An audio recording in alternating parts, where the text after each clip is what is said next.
நாம் இன்றைக்கி பார்க்க போகிறது ரொம்ப சிம்பிளான கோதுமை மாவு பாதுஷா.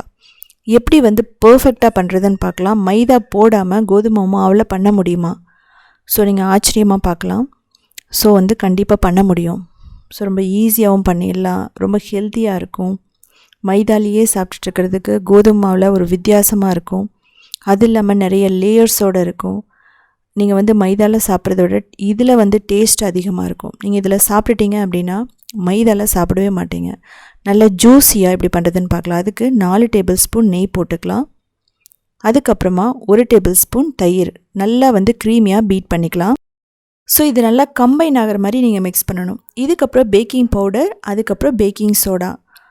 ஸோ இதுதான் அந்த சாஃப்ட்னஸை கொடுக்கும். பேக்கிங் சோடா நிறைய லேயர்ஸ் கொடுக்கும். இதையும் நல்லா மிக்ஸ் பண்ணிக்கணும். முதல்ல அந்த க்ரீமியாக மிக்ஸ் பண்ணது ரொம்ப முக்கியம்.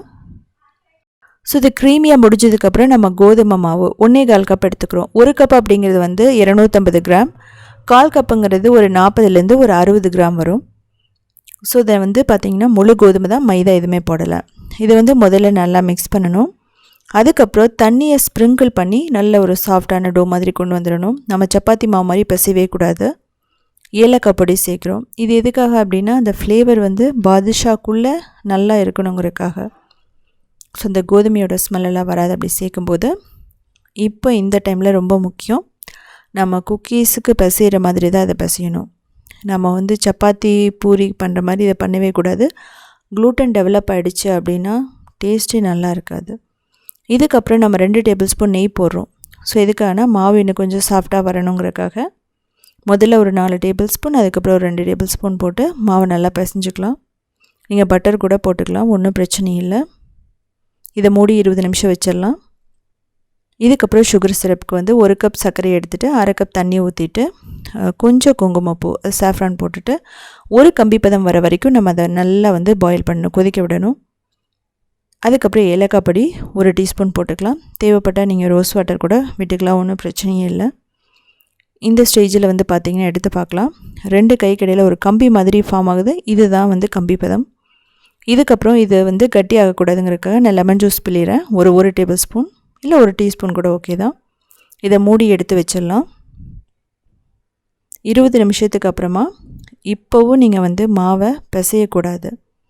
ஸோ பிசைஞ்சிங்கன்னா அந்த ஃப்ளேக்கியான லேயர்ஸ் வராது. அதுக்கப்புறம் க்ளூட்டன் டெவலப் ஆகிடும், டேஸ்ட் மாறும், கோதுமை ஸ்மெல் வரும். ஸோ இப்போ பார்த்திங்கன்னா ஒரு நல்ல சாஃப்டான டோ மாதிரி கொண்டு வந்ததுக்கப்புறம் நான் ஈக்குவல் சைஸ் பால்ஸாக நம்ம எடுத்துக்கலாம். நான் எல்லாமே ஈக்குவலாக வரணுங்கிறதுக்காக நான் ஸ்பூனில் எடுக்கிறேன். நீங்கள் கையிலேயே கூட எடுத்து நீங்கள் உருண்டை பிடிச்சிக்கலாம், ஒன்றும் பிரச்சனை இல்லை. இந்த ஸ்டெப் ஆப்ஷனல் தான். பிகினர்ஸாக இருக்கும்போது இது மாதிரி ஈஸியாக நீங்கள் ஃபாலோ பண்ணுங்கள், எல்லாம் ஈக்குவலாக வரும். இப்போது இதை ரொம்ப டைட்டாக உருண்டை பிடிச்சிடாதீங்க.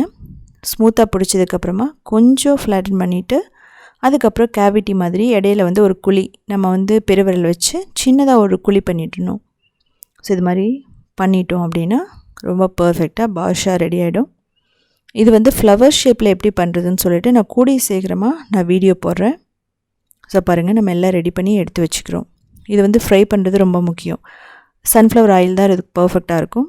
அது லோ ஃப்ளேமில் தான் இருக்கணும். நீங்கள் ஹை ஃப்ளேம்லேயோ மீடியம் ஃப்ளேம்லேயோ வச்சா இது பர்ஃபெக்டாகவே வராது.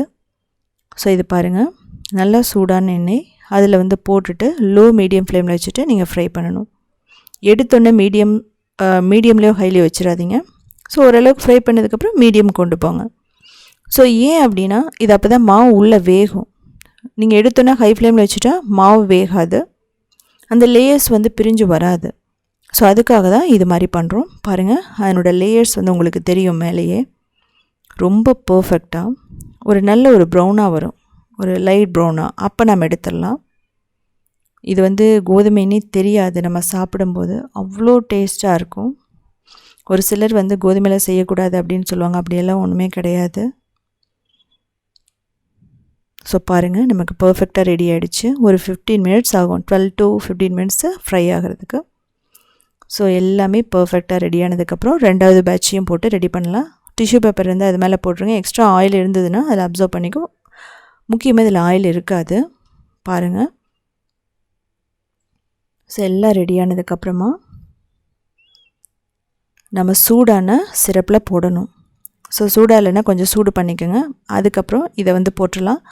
இது வந்து ஒரு வார்மில் இருந்தால் போதும், எல்லாமே சூடாக இருந்தாலும் அப்சர்வ் பண்ணாது.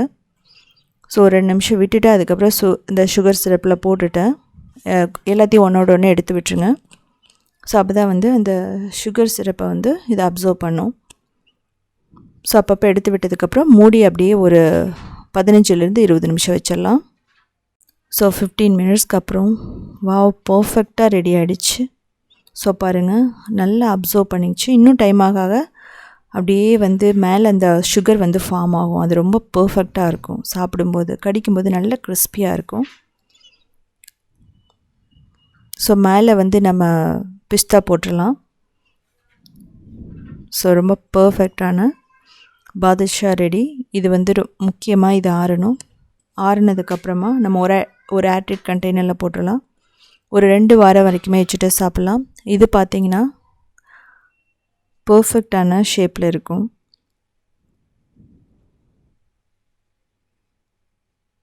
ஸோ இது உள்ளே எப்படி இருக்குன்னு சொல்லிவிட்டு நான் காட்டுறேன். இதை உடச்சி காட்டினா தான் உங்களுக்கு தெரியும் எப்படி பர்ஃபெக்டாக இருக்குன்னு சொல்லிவிட்டு. இல்லைனா நீங்கள் நம்பவே மாட்டீங்க. ஸோ பாருங்கள் எவ்வளோ லேயர்ஸ் இருக்குதுன்னு சொல்லிவிட்டு. ஸோ செஞ்சு பார்த்துட்டு கமெண்ட் பண்ணுங்கள்.